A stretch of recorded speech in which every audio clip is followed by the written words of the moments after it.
के लगे रामे भावनवा सिया जी जब आई गवनवा के लगे राम कै भवनवा सिया जी जब आई गवनवा जब सिया वह आंगनवा में पहुँचे जब सिया वह आंगन में पहुँचे तुलसा भाई मगनवा सिया जी जब आई ग माँ तुलसा भाई मगनवा सिया जी जब आई गवनवा नीक लगे राम के भवनवा सिया जी जब आई गवनवा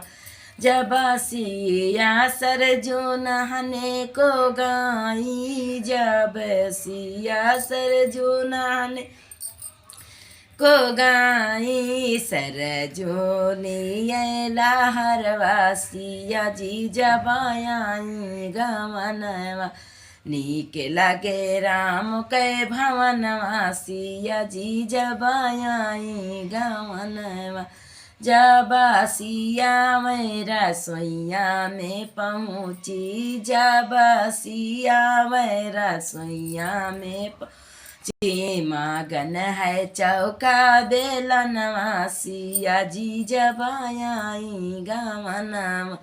मगन है चौका बेलनवा सिया जी जब आई गवनवा नीक लगे राम के भवनवा सिया जी जब आई ग वहाँ जब सिया मैं अयोध्या में पहुँची जब सिया मैं अयोध्या में पहुँची भगतो सभे मगनवा सिया जी जब आई गवनवा